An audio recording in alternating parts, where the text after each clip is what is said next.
Hakim Arakchi, bonjour. Bonjour Cyril. Vous êtes président de la commission fiscalité et douane de la Confédération générale des entreprises du Maroc, la CGM. Et ça fait 32 ans que vous êtes aux commandes de Maghreb Industrie, une PME familiale spécialisée dans le chewing-gum.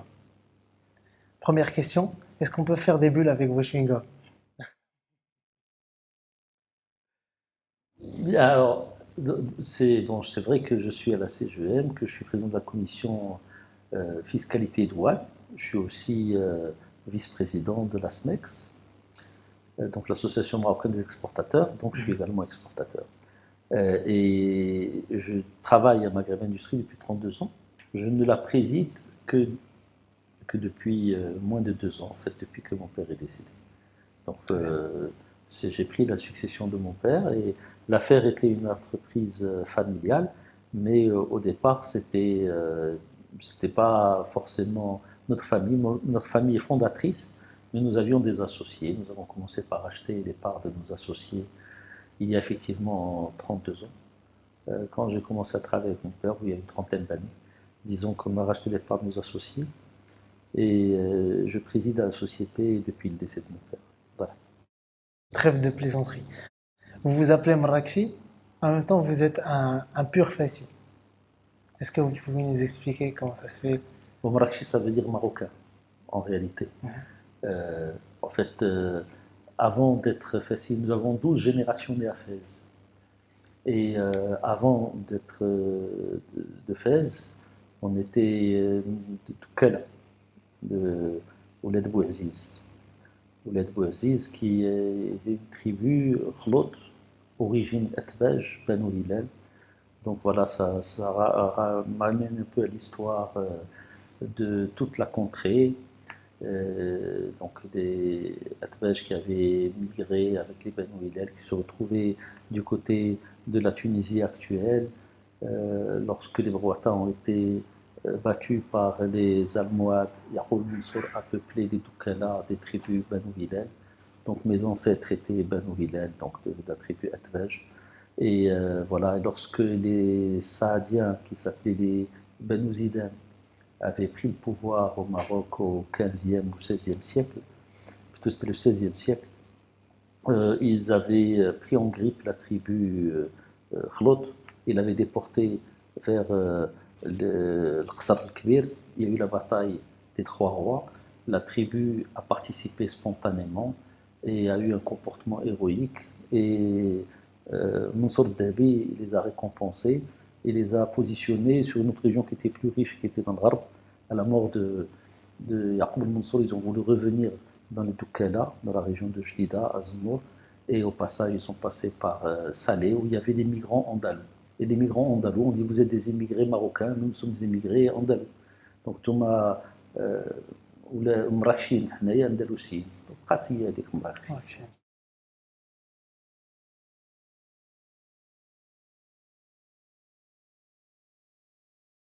Il y a plus d'un an, je vous ai sollicité pour un papier sur les échanges bilatéraux entre le Maroc et l'Espagne de mémoire. Et c'est là que je me suis rendu compte que vous êtes un très bon connaisseur de l'histoire du Maroc. Donc je vais vous soumettre à un exercice de rétroactive, peut-être un peu difficile. Est-ce que pourriez-vous dresser l'évolution de l'économie du Maroc à travers les siècles? C'est à vous de prendre le recul que vous voulez. Bon, moi, mes connaissances sont des connaissances livresques. Hein. Je vais vous raconter ce que j'ai lu, ce que j'ai cru comprendre. Donc, au départ, né sous les Idrissides, le Maroc était un pays essentiellement agricole. Et les villes marocaines étaient petites et nombreuses. Par la suite, il y a eu des grandes villes au Maroc, beaucoup plus vite que dans le reste du monde. Par exemple, sous les Almohades, les Almoravides puis les Almohades, Fès était une des plus grandes villes de son temps, si c'était la plus grande ville du monde à son époque. Il y avait 200 000 ou 300 000 habitants à Fès. Mais il y avait plusieurs villes qui avaient plus de 100 000 habitants au Maroc. Il y avait notamment Marrakech, bien sûr.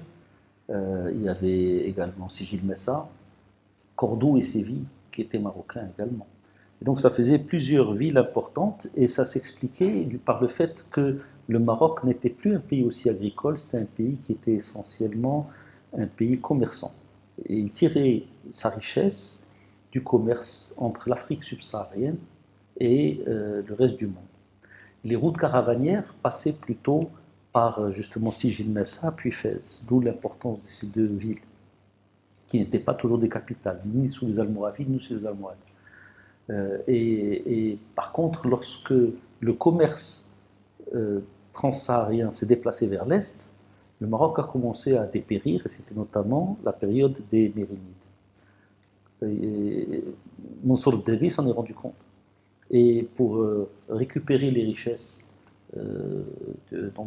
sud-sahariennes au profit du Maroc et reconquérir l'Andalousie, c'était son rêve, il a été à Tombouctou, il a fait une expédition et il a voulu chercher les mines d'or. Il avait commencé par récupérer les mines de sel de Tarazza, puis il était chercher les mines d'or qui étaient au Mali, puisque Mansa Moussa, c'était l'homme le plus riche de son temps au XIIIe siècle, le plus riche que la Terre ait jamais eu, jusqu'à des Microsoft et autres Jeff Bezos aujourd'hui.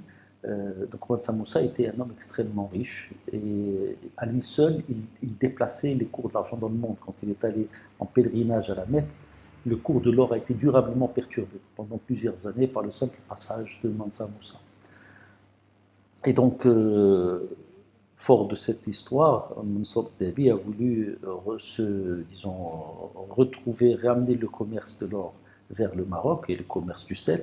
Pour le sel, il a réussi, pour l'or, il n'a pas trop bien réussi. Mais la raison pourquoi il a échoué, c'est parce que les routes caravanières, qui étaient donc trans-sahariennes, s'étaient déplacées dans les mers. Et ce qu'il fallait faire, c'était plutôt occuper les ports qu'il avait laissés aux Portugais. Mais la raison pour laquelle il n'avait pas été chercher les ports, c'est tout simplement qu'il n'y avait pas de bois au Maroc. Et comme il n'y avait pas beaucoup de bois, on n'a jamais eu de marine forte. Au contraire des Portugais, le Portugal était, assimilé avant au Maroc. Quand le roi Denis est monté sur le trône au Portugal, il a par hasard planté des pinèdes pour assécher les marais et lutter contre l'érosion des sols. Et 150 ans après, ces pinèdes ont donné du bois qui ont permis de construire les caravelles de Christophe Colomb et autres navigateurs et qui ont permis finalement aux Portugais de partir avec des techniques qui étaient les nôtres, la boussole en particulier, et traverser les mers. Et l'histoire a voulu, en fait, que les Portugais et les Espagnols, qui savaient naviguer, qui avaient du bois, ne savaient pas, non, par contre, cartographier et naviguer à partir des cartes. Ceux qui savaient le faire, c'était les Hollandais et les Anglais, qui ont eu de fortes relations avec le Maroc du temps de Mansour Debi, à la fin des Saadiens, au début donc, de la période de la dynastie actuelle. Et donc il y a eu une espèce d'évolution en fait du pouvoir atlantique qui a dominé le monde du XVIIIe au XXe siècle. D'abord les Provinces-Unies qui étaient la Hollande, puis l'Angleterre, qui ont succédé en fait à l'Espagne et au Portugal. Et ceux qui sont devenus les leaders du monde atlantique, c'était les États-Unis. Mais à l'origine, c'était le Maroc. Donc le début de l'histoire qui a amené en fait toute la puissance jusqu'au XXe siècle dans le monde atlantique était d'origine en fait marocaine. Le Maroc était le pays où il y avait le plus d'Anglais et de personnes des Provinces-Unies pendant que l'Espagne et le Portugal rayonnaient de toute leur puissance au XVIe siècle. Et donc, en fait, l'origine était bien chez nous. Donc, voilà. Pour reprendre la question, à l'époque, l'économie, on va dire, était à forte prédominance commerciale. C'était le Maroc, on le voit aussi à travers l'histoire des monnaies marocaines. On voit que l'or qu'il y avait dans les pièces, le contenu en or des pièces marocaines, notamment sous les Almoravides et sous les Saadiens, était extrêmement fort. C'est bien qu'il y avait beaucoup d'or, et l'or venait en fait du Mali. Et donc oui, nous étions un pays qui était très commerçant, et on le voit également dans l'histoire des villes au Maroc. C'est-à-dire sous les Idrissides, il y avait des villes qui étaient nombreuses et petites, puis sous les Almoravides et les Almohades, il y avait moins de villes petites, mais beaucoup plus de grandes villes, ce qui est c'est une caractéristique des pays qui sont commerçants. Et l'histoire plus récente, depuis le XVIIe siècle, elle est plus connue, mais voilà, il y avait eu cette évolution qui explique aussi les relations qu'on avait avec l'Andalousie. Pourquoi est-ce que les Andalous ont demandé aux Marocains de les secourir? C'était sous les Almoravides et sous les Almohades. C'était que les Marocains étaient riches par le commerce et ils pouvaient lever des armées. Et en fait, le déficit démographique dans le monde occidental musulman et même dans le Mashraq a fait que les Européens qui avaient un excédent démographique ont pu repousser en fait les frontières. C'était une espèce de recherche d'espace vital et qui a fait que finalement les musulmans ont perdu l'Andalousie. C'était un déficit démographique couplé avec comment dire, une plus grande faiblesse économique, enfin qui était concomitante avec la faiblesse économique, qui a fait que finalement les Occidentaux ont récupéré l'Andalousie par Reconquista et en même temps faisaient les croisades pour chercher un autre espace vital plutôt à l'est. Très bien. Alors c'est des théories qui me sont propres. Hein. Je veux dire, on peut développer davantage là-dessus, mais c'est des théories qui me sont tout à fait personnelles. Je me suis toujours posé la question pourquoi est-ce que... Non, juste déplacer le fil. Voilà. Je me suis toujours posé la question pourquoi est-ce que on a gardé dans nos mots beaucoup de références en Andalousie. Il y a des mots quand même qui montrent bien qu'on est resté assez liés. Et je me suis toujours posé la question pourquoi est-ce que nous étions puissants et nous sommes devenus moins puissants. Il y a bien sûr la relation à l'islam qui n'est pas tout à fait la même. Il y avait, disons, plus de volonté d'aller au-devant et de comprendre qu'on en a aujourd'hui, où on est plus à subir peut-être. Mais il y a d'autres données qui sont peut-être démographiques et économiques. Du coup, Tchekchbila Tioulila, ça veut dire quoi? طريق إشبيلية تولي ولها. C'était une petite chanson qu'avaient les émigrés andalous qui disaient que vous allez revenir à la route de Séville, que ذاك الكاس الحرامي اللي تيشبيلة تيولي ولا ما تقتلوني ما تحيوني ذاك الكاس الحرامي. C'est-à-dire, en fait, il disait, vous ne mourrez pas, et même si vous m'avez fait boire ce vin, je ne me suis pas converti au christianisme, etc. Mais ceux qui sont restés très très forts là-dedans, c'était les Ravati, parce qu'ils sont restés entre eux. C'était les émigrés Hornacheros, qui étaient des vrais Espagnols, qui sont restés longtemps en communauté assez fermée. Et donc, vous allez demander à un Ravati, il en connaîtra davantage. Comme je dis, moi, pour mes origines paternelles, elles sont plutôt d'Oukel et elles ne sont pas vraiment andalouses. Revenons au concret. Cette crise sanitaire, quels sont les enseignements à tirer de cette épreuve pour l'entrepreneur que vous êtes? C'est une crise qui est spectaculaire. Hein. C'est une crise qui est, disons, c'était pas du tout attendu. Donc on a la chance d'avoir pendant de nombreuses décennies une économie qui était finalement en croissance. On n'a pas eu, pour la région du monde où nous sommes, nous n'avons pas eu de guerre. Depuis la Deuxième Guerre mondiale, les choses se passaient plutôt bien, et puis il y a cette catastrophe qui arrive. Je dirais, elle a un sens particulier parce que pour la première fois, elle a touché d'abord majoritairement l'homme blanc. Donc la réaction en Asie n'est pas tout à fait la même. L'Asie semble avoir mieux contenu. Même l'Afrique subsaharienne semble avoir bien contenu également l'épidémie. En tout cas, ils en font beaucoup moins cas parce qu'ils ont eu d'autres épidémies qui les ont beaucoup bousculés. Ebola, le virus du Nil et autres. Tandis que, disons, les Européens avec qui nous commerçons beaucoup, les Américains, et l'Amérique latine, comme l'Amérique du Nord d'ailleurs, sont nettement plus perturbés et donc les économies sont vacillantes, je dirais, du fait de cette pandémie. quelle leçon tirer? Eh ben, c'est qu'il n'y a aucun arbre qui peut croître jusqu'à atteindre la Lune. Hein. Il y a des, comment dire, il y a un plafond de verre qu'on aura toujours des difficultés à dépasser.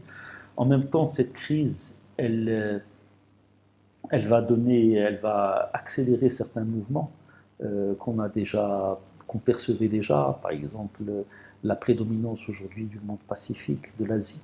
Hein, je disais que la pandémie a débuté en Asie, mais les Asiatiques semblent avoir beaucoup mieux géré que les Occidentaux la pandémie. Oui, le centre de gravité économique qui était dans l'Atlantique s'est maintenant durablement installé du côté du Pacifique et davantage du côté asiatique que du côté américain. Donc ça, c'est un premier enseignement. Le deuxième enseignement, c'est que l'économie numérique s'est développée très fortement pendant cette période, qu'il y a une nécessité toujours d'imaginer comment se régénérer. On voit les États-Unis qui ont réagi différemment des Américains, des États-Unis qui ont réagi différemment des Européens. Les Américains se remettent facilement en question. Ils ont beaucoup plus de ressorts. Et finalement, l'économie ici a plus de ressorts. Donc il y a moins de parti pris définitifs. Je dirais que finalement, on ne peut pas faire des paris, on ne doit pas faire de paris sans laisser la porte ouverte à d'autres possibilités. C'est-à-dire on doit garder un monde ouvert, on doit garder aussi une économie qui est ouverte et donc des gens qui sont multitalents. De même que comment dire, on ne devrait pas parier outre mesure sur un secteur ou sur un clan. Finalement, le monde est beaucoup plus divers et cette diversité est une richesse et nous devons l'exploiter tout un chacun, c'est-à-dire personnellement. On doit être capable d'avoir plusieurs métiers au fond, on doit être capable de changer de métier et c'est la même chose pour un pays. Il doit développer plusieurs talents et laisser les talents s'exprimer, se développer, parce que finalement on ne peut pas faire de paris, disons, en tout cas faire des paris en fermant la porte à certains peut se révéler extrêmement coûteux. Je pense que cette pandémie, ce qu'elle a montré, c'est que finalement les ressorts ne sont pas toujours là où on les attend. Mais pour l'entrepreneur que vous êtes, vous n'avez pas répondu à la question. Je reformule la question. Est-ce que la société maltraite les entrepreneurs? Je pense qu'il y a un malentendu, effectivement. Est-ce qu'on apprécie l'entrepreneur à sa juste valeur au Maroc? Non, c'est précisément la réponse que j'ai donnée avant, c'était bien pour dire que en faisant des choix délibérés, on a l'impression qu'on aide. C'est-à-dire que si par exemple le Maroc a décidé d'aider tel ou tel secteur, par exemple l'automobile ou l'aéronautique, c'est bien, mais l'automobile sur lequel le Maroc a visé ne correspond pas à l'automobile qui est en train d'émerger aujourd'hui dans le monde. C'est pas du tout la même industrie. C'est pas parce que Renault ou Peugeot fabriquent des voitures électriques qu'ils sont des concurrents significatifs pour Tesla. La division automobile de General Motors, automobile classique et les automobiles électriques, ce n'est pas du tout la même chose. Et même on dit que General Motors serait beaucoup plus intéressante sur sa partie électrique, mais tandis que sa partie automobile conventionnelle, il faut l'oublier. C'est le type de développement qui est imaginé à partir des véhicules électriques pensés par Tesla et par General Motors, éventuellement, voire par d'autres entreprises comme Nikola ou Neo en Chine, n'ont rien à voir avec l'automobile électrique pensée par Volkswagen ou par même BMW et encore moins par Renault ou Peugeot. C'est des concepts qui sont différents et donc l'industrie est montée différemment. Qu'est-ce qui va gagner demain? Je n'en sais strictement rien. Mais si l'État donne des avantages à l'un au détriment de l'autre, c'est une erreur. Il faut laisser le monde ouvert. C'est-à-dire l'État doit agir pour permettre à l'entrepreneur qui a du talent de s'exprimer parce que le monde est dans une évolution qui est tellement rapide qu'on ne peut pas dire quelle est l'innovation qui va finalement révolutionner l'économie. Nous avons tous les jours finalement, et parfois même plusieurs fois par an, des secteurs qui s'auto-révolutionnent complètement et totalement. Le secteur bancaire est à la veille de révolutions majeures, la téléphonie n'est pas du tout celle qu'on imaginait il y a quelques années. Les biotechnologies c'est un monde nouveau qui est en train de s'ouvrir, et beaucoup d'autres. Donc il y a d'économies ou d'innovations économiquement disruptives qui font que faire un pari aujourd'hui sur qui va gagner demain est très malaisé. On dit que la quasi-totalité des emplois de demain, 5 emplois sur 7 demain, n'existent pas aujourd'hui. Comment est-ce qu'on va dire aujourd'hui qui est-ce qui va gagner, qui est-ce qui ne va pas gagner? C'est très compliqué. Donc pour moi, je pense qu'il faut que les cartes doivent être constamment pouvoir être rebattues sans qu'on perde les actifs qui ont été construits auparavant. Bon, c'est-à-dire, même l'aéronautique de demain n'est peut-être pas celle d'aujourd'hui. Boeing était en train de s'envoler au niveau, à des niveaux stratosphériques, et puis aujourd'hui, elle est redescendue sur Terre, par exemple. Ah, quel est même l'avion de demain? Je n'en sais rien. On est en train d'imaginer des choses qui sont absolument incroyables et ahurissantes. Vous pensez donc que la vision industrielle marocaine est obsolète? Je ne dirais pas que la vision est obsolète. Je dirais qu'elle est incomplète. Je dirais que faire des paris limitatifs peut se révéler être extrêmement coûteux. Et je pense que, encore une fois, je vois une entreprise comme Renault ou Peugeot, qui sont des entreprises majeures en Europe, ne sont pas aujourd'hui des entreprises majeures dans le monde. C'est bien qu'on mise dessus. Peut-être c'est un pari qui sera gagnant. Je dirais que ce n'est peut-être pas forcément le cas. Si on valorise aujourd'hui Tesla à peu près, je crois Tesla vaut à peu près 80 à 100 fois la valeur de Renault. Je ne pense pas que les Américains soient des idiots qui mettent autant d'argent dans une entreprise comme Tesla s'il n'y a pas un business model qui est fondamentalement différent du reste de l'économie, du reste des entreprises automobiles. Je pense que c'est une vision qui est tout à fait différente. Par contre, avec des usines 100% robotisées. Peut-être. Je dirais que tout n'est pas simplement que... on va robotiser ce qui est répétitif. On peut automatiser des choses, des séries. Vous voyez, la robotisation ne doit pas rebuter. Mais ce que je sais, c'est qu'au Maroc, si on veut faire communiquer deux machines entre elles, on a des difficultés. Parce qu'il faut une autorisation de l'ANRT. On est toujours au stade, au Maroc, où on doit demander une autorisation avant de faire quelque chose. Alors que le monde évolue très vite. Le temps qu'on vous donne l'autorisation, la technologie a déjà été dépassée. C'est terminé. Donc je pense que c'est une autre façon d'entrevoir le monde. Ce qui est important aujourd'hui, c'est de laisser les gens faire tout ce qui n'est pas interdit. Et non pas demander aux gens de dire voilà, ce qui est permis, ce qui n'est pas. C'est une autre approche. Si je dois demander une autorisation pour construire et que je mets 6 mois pour obtenir l'autorisation, et aujourd'hui, les modèles même disons industriels ont une durée de vie qui est courte. Ce qui coûte très cher normalement, je dirais dans une entreprise industrielle, c'est la coque. Mais tout ce qui est à l'intérieur, il est susceptible d'être modifié en quelques mois, si ce n'est en quelques années. Tout simplement parce qu'il y a une évolution extrêmement rapide. Le coût des équipements n'est plus du tout celui qu'on connaissait avant. Avant, on pouvait imaginer des usines hub parce que l'investissement industriel était lourd. Et le contrôle était important. Le contrôle reste toujours important, mais l'investissement est beaucoup moins lourd. C'est-à-dire, faire une usine, par exemple, moi, quand j'ai commencé ma carrière industrielle, il y a 35 ans environ, on faisait des dentifrices au Maroc. Ma famille était actionnaire avec P&G et voulait faire des dentifrices, et P&G disait non, l'investissement est trop lourd. Et finalement, les dentifrices qui étaient fabriqués au Maroc, il me semble qu'aujourd'hui, ils sont fabriqués aujourd'hui en Égypte, dans une usine hub qui appartient à une multinationale américaine. Pas la peine de donner le nom, j'ai cité tout à l'heure Procter & Gamble parce que ce n'était pas le cas. Et ce n'est pas une marque Procter & Gamble, mais l'autre c'est une marque. Ils ont une usine hub, et donc ils fabriquent peut-être pour tout le monde arabe, voire peut-être pour la moitié de l'Afrique et du Moyen-Orient. Mais aujourd'hui, l'investissement pour faire un tube de dentifrice n'est plus du tout aussi élevé. Il n'y a plus de raison d'avoir des usines hub. On peut très bien le faire au Maroc, parce que l'investissement est moins lourd. Nous, quand on était avec P&G, on n'a pas fait parce que l'investissement était important et la rentabilité, elle dépendait en fait de l'économie d'échelle. Aujourd'hui, on peut faire des investissements pour fabriquer à la fois des tubes dentifrice et les remplir avec quelques centaines de milliers de dollars. Alors qu'avant, il fallait plusieurs dizaines de millions de dollars. C'est ça la différence.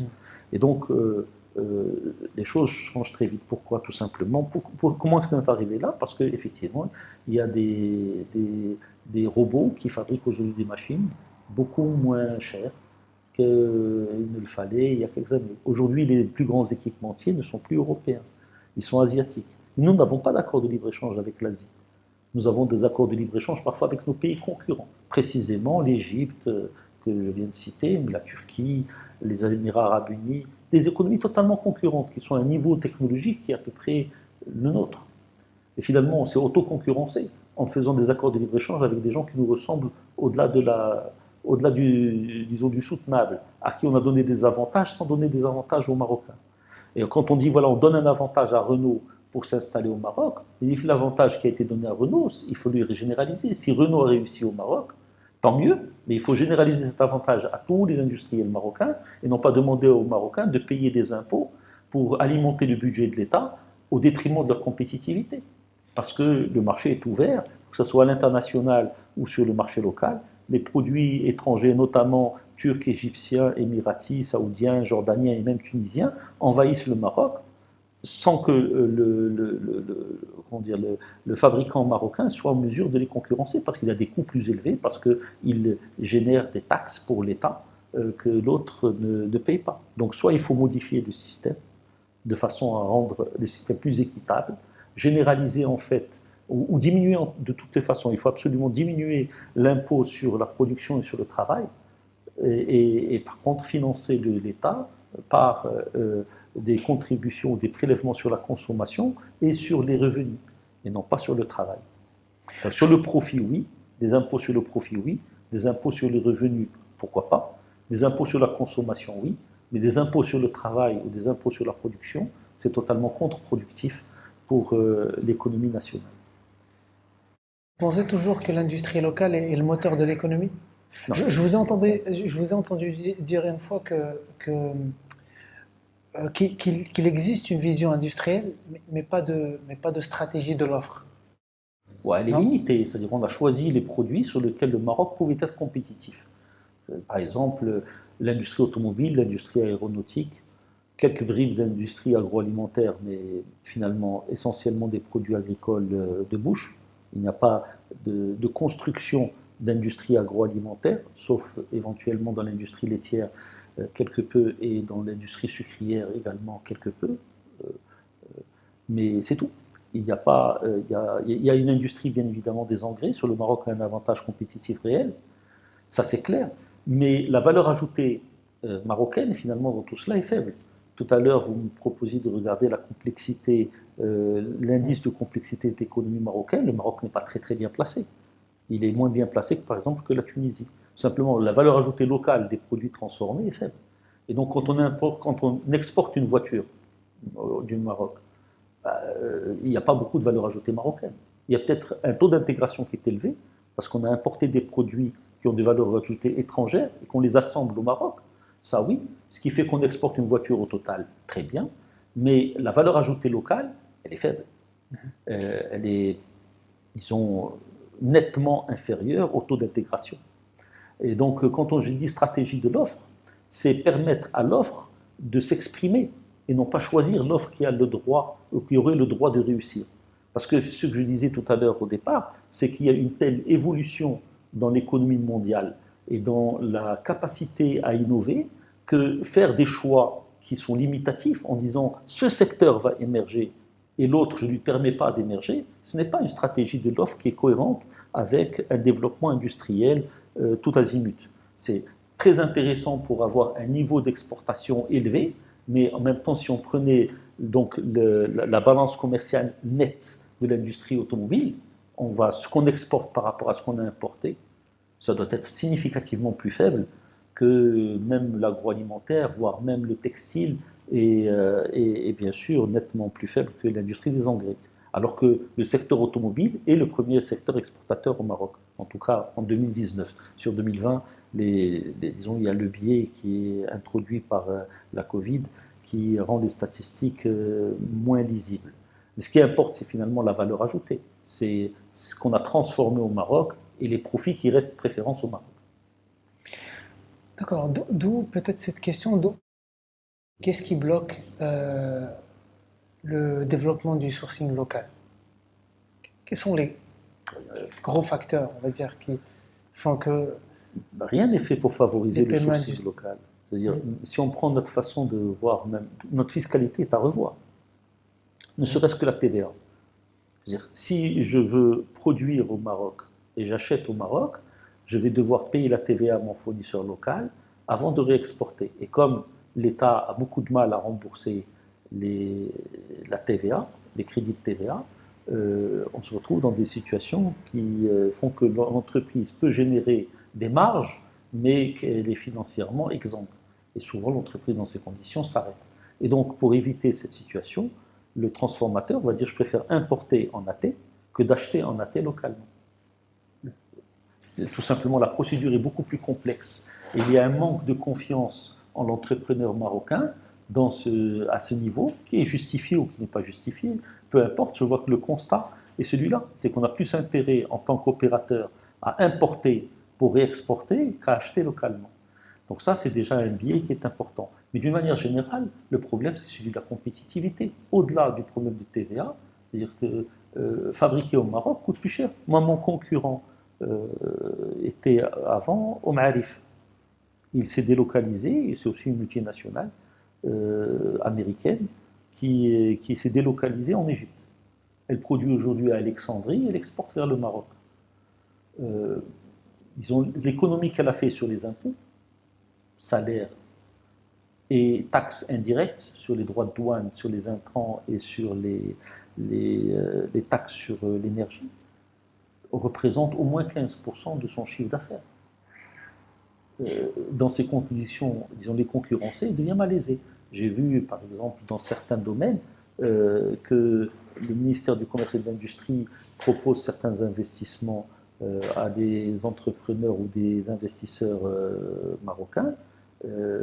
Donc, il considère qu'on peut dégager une marge en produisant ces articles au Maroc, mais la marge va être moindre que celle qui est dégagée à partir de pays comme la Tunisie ou la Turquie ou l'Égypte ou les Émirats.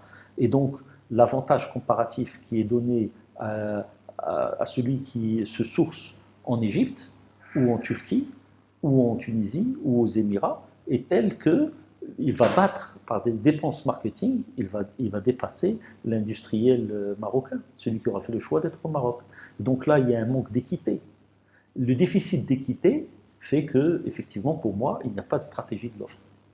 Il ne peut y avoir de stratégie de l'offre que dans des conditions d'équité.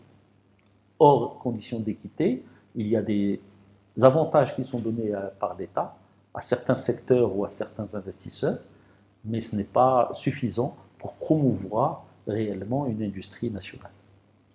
Est-ce qu'il n'y a pas aussi une hiérarchisation, je vais y arriver, de l'entrepreneuriat? C'est-à-dire, C'est-à-dire que, par exemple, la question qui fâche peut-être, le patronat représente les gros entrepreneurs. Il ne représente pas à la l'ensemble CGM, des entrepreneurs. Ouais. bon, moi je ne suis pas dans une grande entreprise, moi j'ai une entreprise tout à fait moyenne. J'ai déjà vu des vice-présidents qui sont dans des entreprises, des vice-présidents de la CGM qui sont dans de toutes petites entreprises, y compris, disons, qui ont essayé d'industrialiser l'artisanat. Donc je pense que oui, il y a des grandes entreprises à la CGM et il y a des entreprises qui sont moins grandes. Il me semble que de toutes les façons, le discours que je tiens, c'est celui qui est en faveur justement de la petite entreprise. Si on donne des avantages aux gros, on crée des effets de rente qui vont permettre aux gros de gagner de l'argent sans faire d'efforts.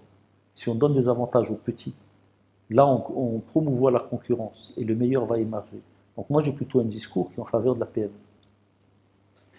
C'est d'ailleurs l'un des credos de votre campagne contre Zoual, libérer l'entreprise. Oui, bien sûr. Mais justement, comment libérer l'entreprise au moment où les entrepreneurs se livrent tous, on va dire, une bataille à couteau tiré pour des parts de marché en fait. Mais c'est normal, ça c'est de la concurrence. Il faut justement, c'est-à-dire, on commence par se concurrencer. L'élément majeur, c'est le prix. Mhm.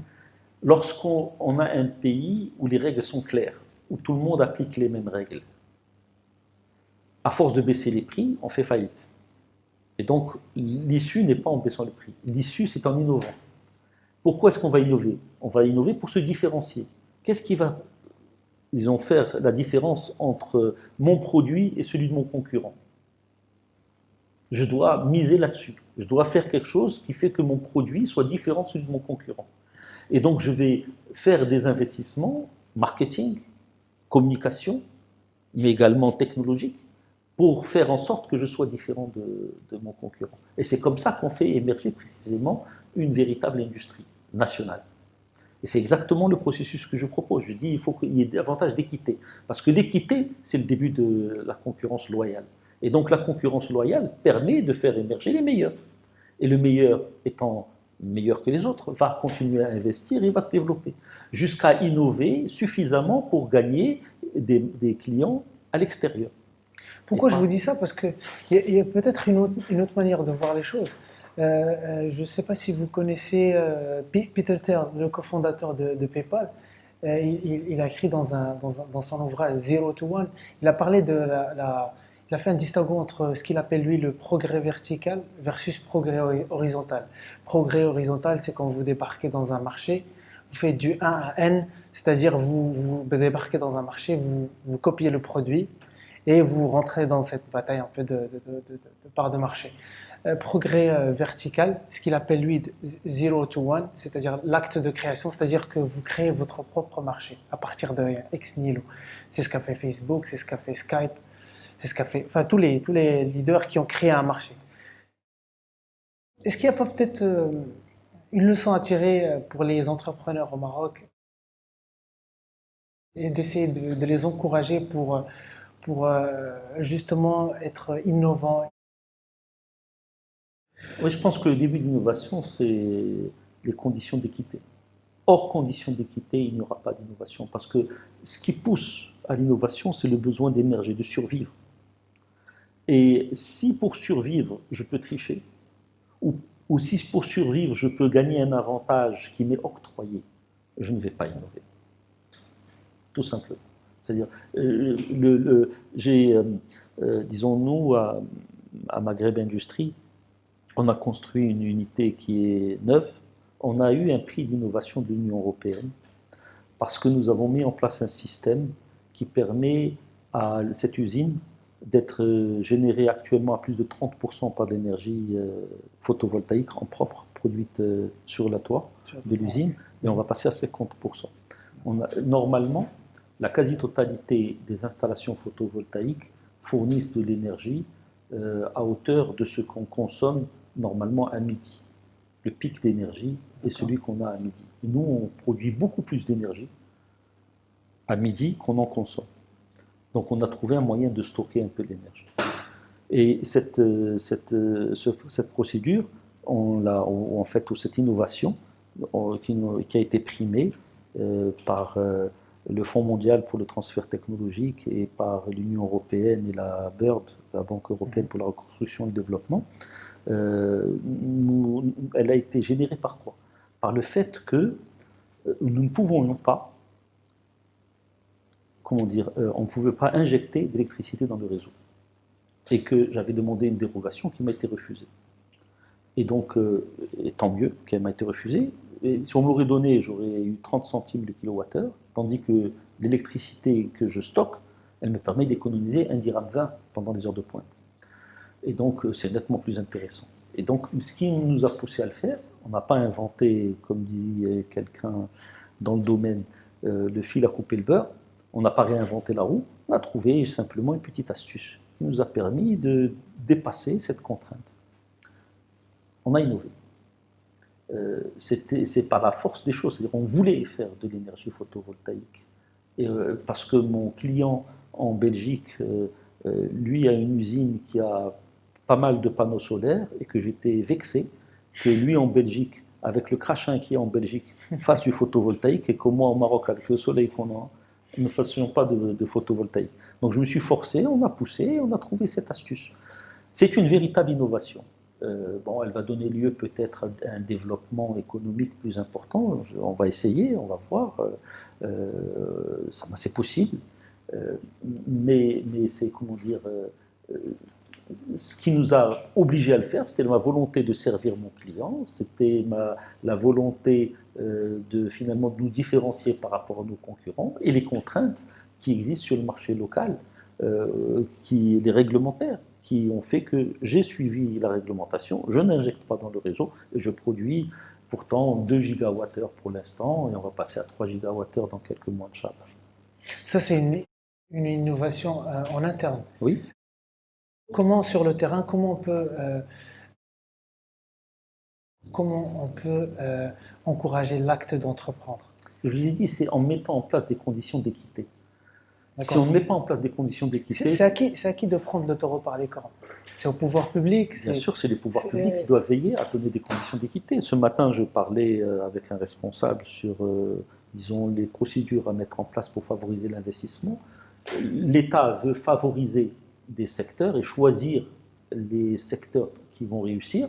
Et moi, j'ai un autre discours qui dit vous pouvez choisir, mais jamais sans déroger au jeu de la libre concurrence.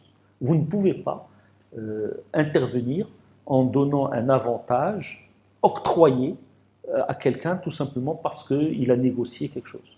S'il a mérité cet avantage, soit, s'il a mérité, oui, donc le mérite doit exister, mais s'il a simplement négocié cet avantage, ça me paraît peu propice à un développement de l'innovation au Maroc, c'est clair. Je donne un exemple. Par exemple, l'État va favoriser une industrie, je dis n'importe quoi, je vais citer un exemple qui est un faux exemple, c'est juste, par exemple, si l'État veut développer l'industrie sidérurgique au Maroc, il va donner des avantages à l'industrie sidérurgique. Très bien. 10 ans après, il y a quelqu'un d'autre qui vient et qui fait un nouvel investissement dans l'industrie sidérurgique. S'il bénéficie d'avantages qui ne sont pas accessibles à l'investisseur qui est hanté, à ce moment-là, il y a un dérèglement du jeu de la concurrence. S'il pousse au développement d'un secteur qui fait concurrence à l'industrie qui est déjà existante, s'il le fait dans un cadre d'innovation technologique, soit, s'il le fait dans un cadre de fausser les règles de la concurrence en octroyant un avantage spécifique, à ce moment-là, c'est une façon de privilégier finalement l'acquis par rapport à ce qui est justement conquis.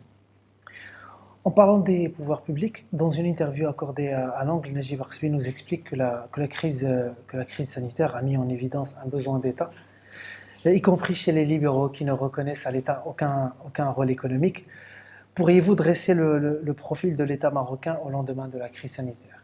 Je ne pense pas que l'État marocain ait changé aujourd'hui. Il y a eu d'abord effectivement un plus d'État très bénéfique. Et tous les Marocains ont pu voir que l'État est intervenu pour aider à préserver la santé de tous les citoyens. Et donc là, il y a un mieux d'État qui a été perçu. Si les Marocains étaient fâchés avec leur État, aujourd'hui, ils ont une bonne raison d'être plutôt réconciliés avec leur État. On le doit bien sûr à l'action de Sa Majesté, que Dieu le préserve. Donc ça, c'est quelque chose qui est palpable, clair au Maroc.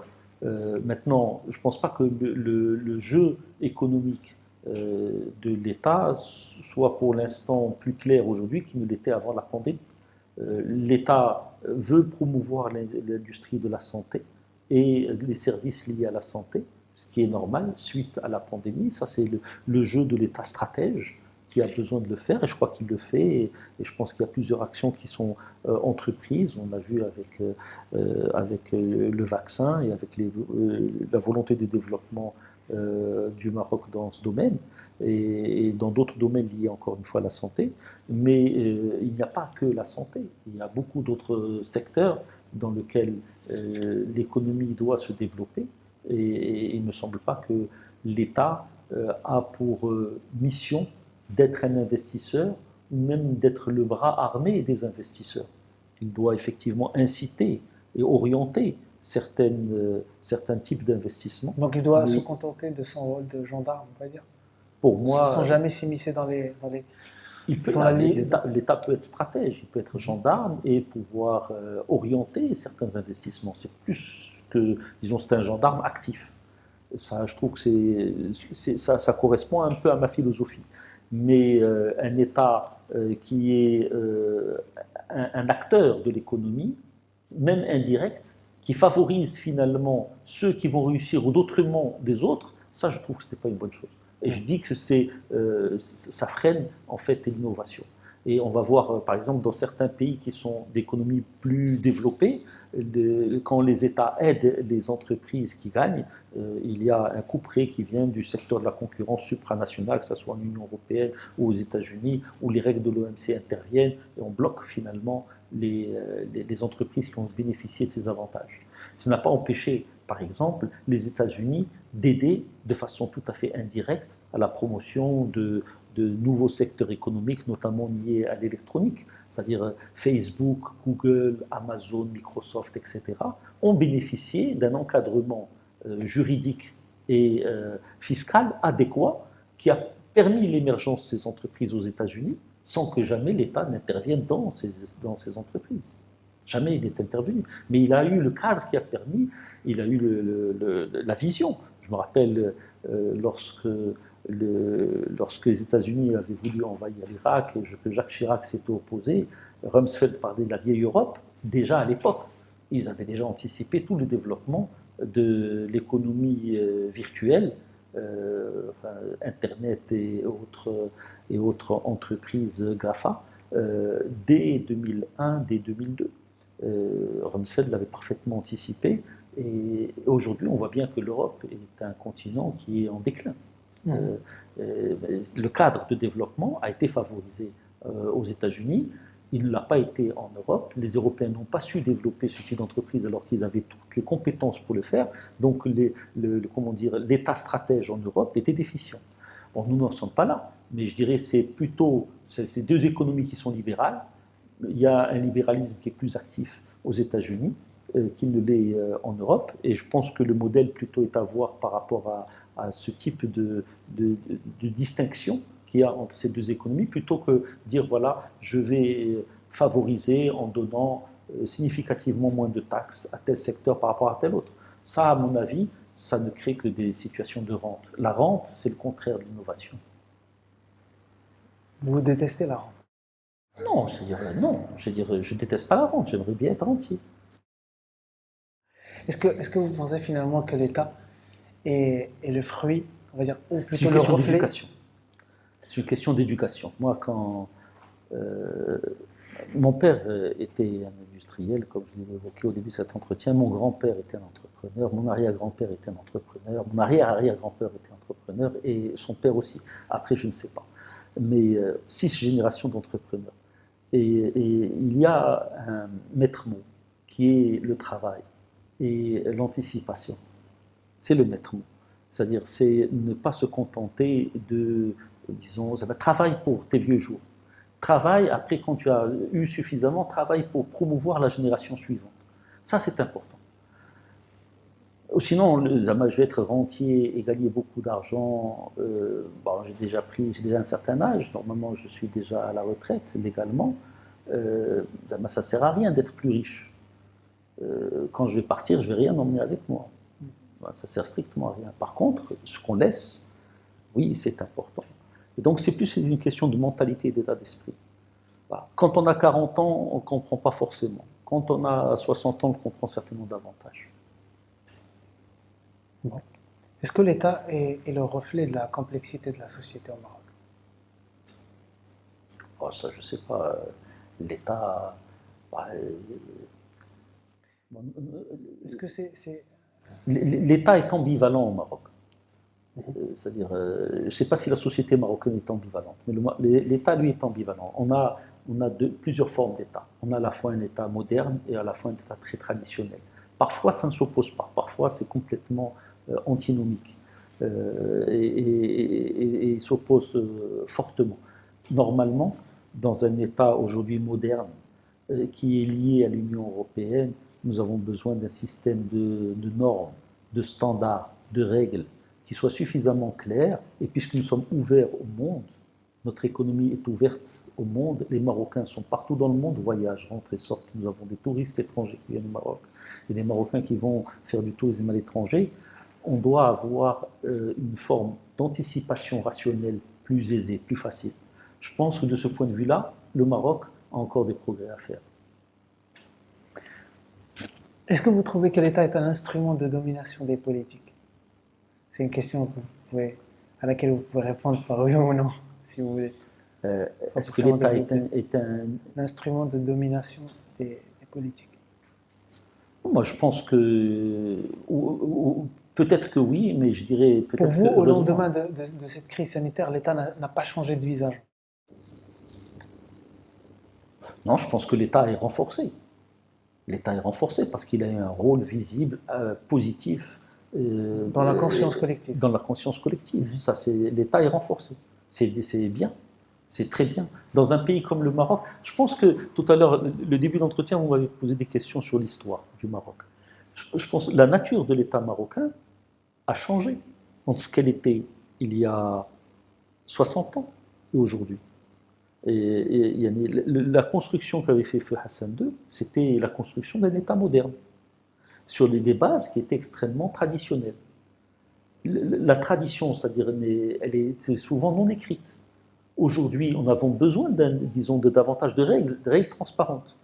Le concept de l'État marocain, il a été inspiré par l'État bonapartiste, l'État français type Bonaparte, qui a imaginé donc une administration centralisée et avec une administration qui était au-dessus disons, des citoyens et du politique.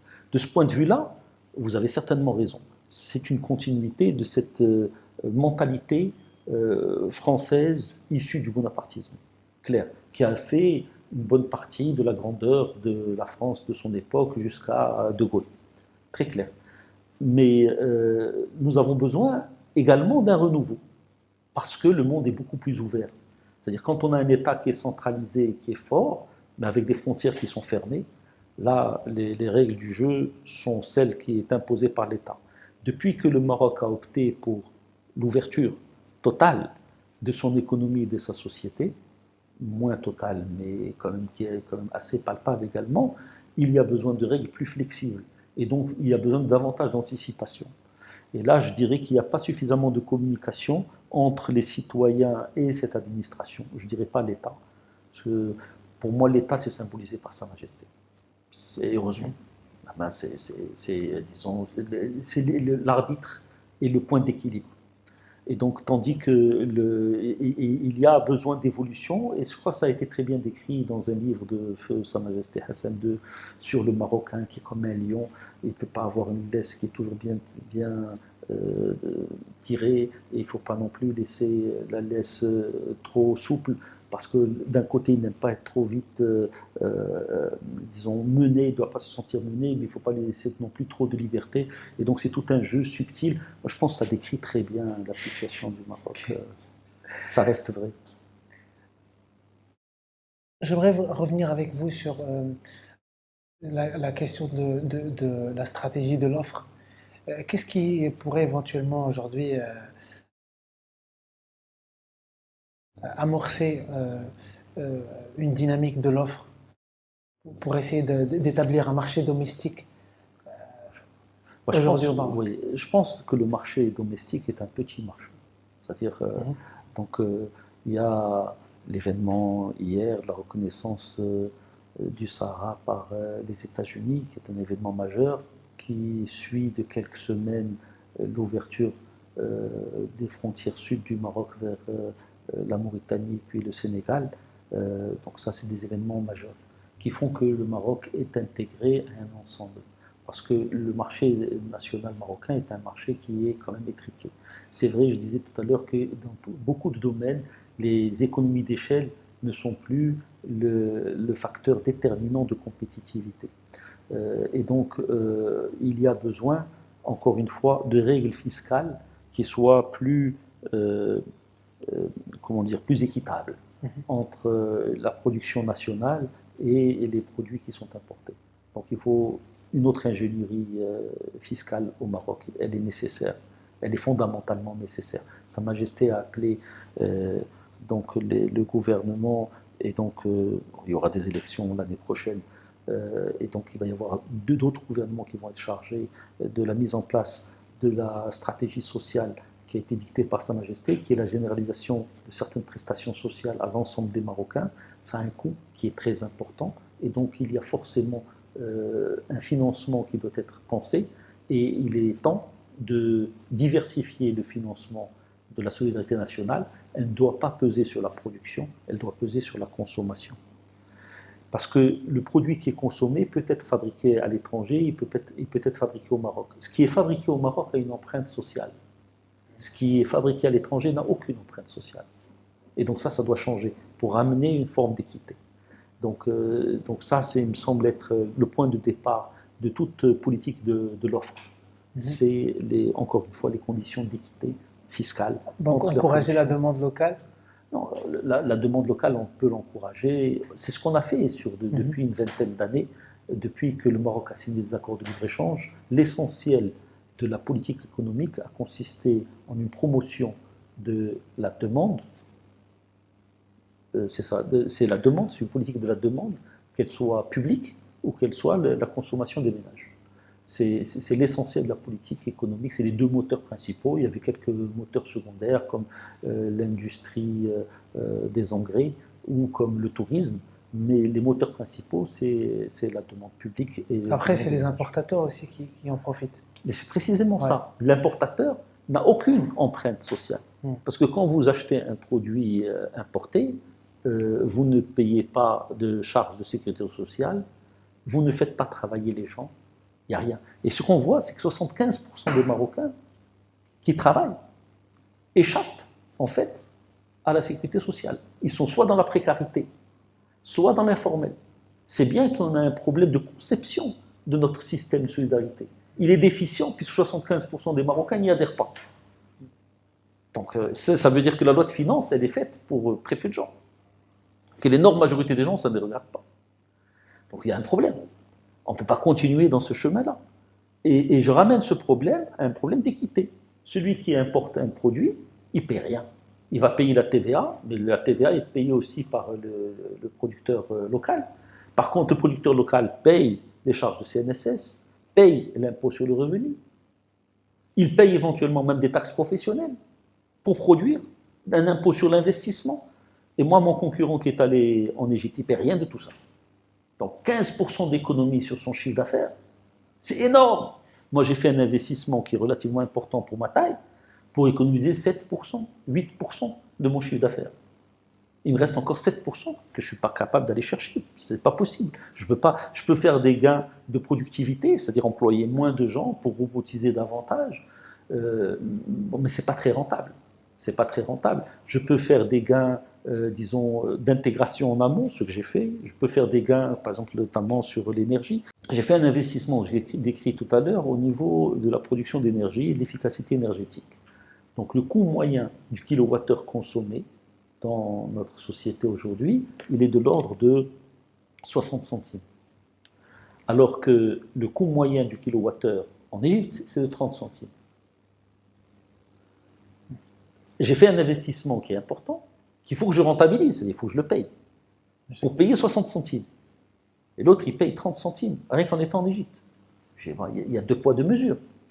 Alors, on ne peut pas être égal partout. Je ne demande pas qu'il y ait une égalité, mais je pense qu'il doit y avoir une équité. Il est anormal que le produit qui est fabriqué au Maroc génère des taxes pour l'État, alors que le produit qui est importé d'une zone avec lequel nous avons signé un accord de libre-échange ne paye strictement rien. Donc là, c'est une ingénierie fiscale qui doit être imaginée autrement. Et la preuve en est que 75% des Marocains qui travaillent sont dans l'informel ou dans la précarité. C'est bien que nous avons un système qui ne fonctionne pas. Revenons sur la stratégie de l'offre. Est-ce que ça passe, selon vous, par le développement d'un marché domestique et d'une production locale? La production locale dans le sens où ça va nous permettre de nous protéger du carcan de la dette qu'on va rembourser en devises. C'est-à-dire, oui, mais il faut que le travail soit compétitif. C'est-à-dire, de toutes les façons, le Maroc n'est pas un pays riche. Donc, on a une rente, le soleil, le phosphate, ça c'est des rentes qu'on a développées et qu'on a su exploiter en faisant une industrie du tourisme et en faisant l'industrie des engrais. Donc tout à l'heure je vous disais je suis contre la rente, je dis non, j'aimerais bien être rentier. Mais le Maroc, de ce point de vue-là, il a bien su développer sa rente et c'est aujourd'hui un pays leader dans l'industrie des engrais, c'est un pays qui compte dans l'industrie du tourisme. Donc ça c'est des bonnes choses. Mais donc plus on développe la valeur ajoutée, plus on va se prémunir contre notre exposition à la dette extérieure. Mais la valeur ajoutée, pour qu'elle soit développée, il faut que le travail soit compétitif. Donc c'est une question de formation, c'est une question aussi de complexité des industries existantes. Donc il y en a deux sur lesquelles nous sommes nationalement compétitifs, le tourisme et les engrais. Mais dans les autres domaines, nous interagissons beaucoup plus avec des industries étrangères et nous sommes en situation de concurrence. C'est vrai aussi dans les engrais, c'est vrai aussi dans le tourisme, mais c'est davantage dans les secteurs qu'on a évoqués tout à l'heure, que ce soit l'agroalimentaire, parce qu'aujourd'hui vous pouvez acheter des oranges partout dans le monde, vous n'êtes pas obligé de l'acheter au Maroc. Et l'orange marocaine se vend beaucoup plus difficilement aujourd'hui, elle pénètre beaucoup moins les marchés que l'orange disons, égyptienne ou israélienne, ou en tout cas que l'orange espagnole. Mais aussi l'intégration industrielle de l'industrie de l'agrumiculture, elle n'est pas très développée au Maroc. L'industrie de l'aromatique, les terpènes et autres limonènes ne sont pas fabriqués au Maroc, ou très faiblement. Les conditions de développement de ces industries, qui sont en aval de l'agriculture, ne sont pas fortes, ne sont pas présentes au Maroc. C'est pour ça que cette industrie-là n'est pas développée. L'État stratège consisterait justement à orienter les investissements pour que finalement il y ait davantage de valeur ajoutée. On va parler aussi de l'oléiculture. Le Maroc est un pays qui est ancestralement un pays exportateur d'huile d'olive. Lorsque le Maroc a décidé de ne pas imposer l'agriculture, il s'en est suivi que l'agriculteur qui produisait des olives ne voulait pas les transformer pour ne pas être soumis à l'impôt. Du coup, notre savoir-faire dans la fabrication d'huile d'olive a été un peu perdu. Aujourd'hui, on exporte de nouveau de l'huile d'olive, mais on l'exporte surtout en vrac. Il y aurait intérêt à développer une industrie oléicole qui soit plus intégrée et qui intègre également la culture marocaine. Parce que, par exemple, il y a des goûts qui sont liés au terroir. Il y a des crus d'huile d'olive que nous devons faire émerger, exactement comme les Français ont su faire émerger des crus de vin, et ils ont associé leur vin à différents plats, le poisson, la viande ou autre, selon le type de vin. Et nous, on pourrait faire exactement la même chose avec l'huile d'olive. Nous avons une cuisine qui est mondialement reconnue, qui est mondialement appréciée. Nous avons une huile d'olive marocaine que nous devons faire mieux connaître avec, disons, des appellations ou des crus liés aux différents terroirs et aux différents plats. C'est une idée, je ne suis pas expert dans le domaine, mais ça pourrait être une façon de développer la valeur ajoutée sur ce type sur ce type de secteur. Donc c'est en développant davantage la valeur ajoutée qu'on va rendre notre pays plus compétitif et plus à même à payer d'éventuelles dettes ou simplement améliorer le mieux-être, le bien-être de sa population. Et le développement de la valeur ajoutée, ça passe forcément par l'exportation. Je pense que la différence, c'est-à-dire quand vous êtes un exportateur pendant un certain nombre d'années, je ne dis pas de façon épisodique, mais pendant un certain nombre d'années, c'est que vous vous confrontez à la concurrence mondiale. Et la concurrence mondiale, elle est plus réelle, elle est plus dure que la concurrence nationale. Je dirais qu'il y a plusieurs...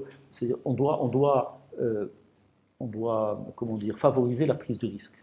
Je dirais le niveau zéro de l'entrepreneur, c'est celui qui ne fait rien. Après, c'est celui qui cherche à convaincre les gens qui sont autour de lui. On voit beaucoup d'entreprises au Maroc qui consistent finalement à faire des cafés, c'est-à-dire qu'ils s'adressent à la population qui est juste aux alentours du quartier. Mais ça, c'est limite de la rente. Oui, mais c'est la peur du risque. C'est aussi la peur du risque. Oui. Je disais qu'il y a une certaine gradation. Je dirais, le gars qui fait un café, il cherche les gens qui sont autour de lui. Le gars qui fait un petit commerce, il cherche encore les gens qui sont peut-être autour de lui. S'il fait un commerce un peu plus élaboré, il va avoir des gens qui vont venir des quartiers d'à côté. Et puis, il y a la personne qui cherche à avoir un rayonnement national et qui va essayer de faire des commerces un peu partout dans tout le Maroc, avec des franchises, etc. Et puis, il y a celui qui va chercher des clients à l'étranger. Celui-là, il prend un autre type de risque parce qu'il va affronter un consommateur qu'il ne connaît absolument pas au départ et qui va chercher à comprendre et à répondre à ses demandes. Et donc, il y a une certaine progressivité dans le risque. Ce que j'observe, c'est que finalement, il y a très peu d'entreprises marocaines qui exportent. Il y en a très peu. Combien aujourd'hui ? Il y a 600 entreprises marocaines qui exportent régulièrement. 600 entreprises. C'est-à-dire le reste, c'est des entreprises, c'est des exportateurs épisodiques, disons, qui exportent de façon tout à fait sporadique et exceptionnelle. Mais 600 entreprises qui ne sont pas toutes profitables. Hein. Et donc, il n'y a que 600 entreprises qui exportent, y compris parmi ces 600 entreprises, celles qui sont situées dans les zones d'accélération industrielle, appelées anciennement zones franches. C'est-à-dire les Renault, Peugeot, Valeo et autres. Les داخلين في les 600. C'est le مغاربة اللي تيصدروا قلال. Ça montre qu'il y a un programme, il y a un problème. Il y a un véritable problème de compétitivité. En plus, sur les 600, il y a ceux à qui on a octroyé la compétitivité. أنت نعطيك يعني الأرض بقل الثمن، أنت باش نعطيك الضوء بقل الثمن. يعني هذو on leur a autorisé à être par décret, je dirais, presque plus compétitifs que les autres. Moi, j'ai fait cet investissement. En face de moi, il y a une entreprise qui paye l'énergie 2 fois moins cher que moi après mon investissement, tout simplement parce qu'il a une convention que moi, je n'ai pas. Donc, moi, j'ai investi, lui, il a juste signé un papier. Chez Marco. Est-ce que vous pouvez nous parler un peu de votre retour d'expérience par rapport à Maghreb Industries, justement, et quels sont les marchés que vous avez vers lesquels vous vous êtes exporté Alors nous, bon, l'entreprise existe depuis plus de 60 ans. Aujourd'hui, emploie combien de... Pardon ? Emploie 400 personnes Oui, il y a 350 personnes qui sont des employés permanents. Et il y a, en 1965 déjà, les associés de l'époque avaient créé une entreprise en Espagne qui faisait du chewing-gum en Espagne. En 1991, je crois, on a commencé à exporter vers l'Ukraine et vers la France. Donc en 1991, donc c'était suite à l'accord de libre-échange ou les prémices de l'accord de libre-échange entre le Maroc et l'Union européenne. Nous avons commencé à exporter sur l'Allemagne en 2000. Je crois 4 ou 5, pratiquement avec l'accord de libre-échange entre le Maroc et les États-Unis, nous avons commencé aussi à exporter sur les États-Unis. Donc aujourd'hui, nous exportons encore sur les États-Unis, sur la France, sur la Belgique, l'Allemagne, l'Espagne. Voilà, c'est les principaux pays. Le Portugal, non ? Portugal un petit peu, un peu. Mais, donc on n'est pas suffisamment développé de toutes les façons à l'export, mais on exporte par contre. Ça, oui. On a commencé à exporter un peu sur l'Afrique récemment. Donc nous avons des rêves d'exporter davantage. Le système d'alimentation électrique que nous avons imaginé nous semble être particulièrement adapté à l'environnement africain. Et donc nous avons des rêves également de développement sur certains pays africains. Écoutez, on est arrivé au bout. Merci beaucoup. Mais je vous en prie, Ayoub, c'était un plaisir. Merci, je vous dis à très bientôt. À très bientôt. Merci.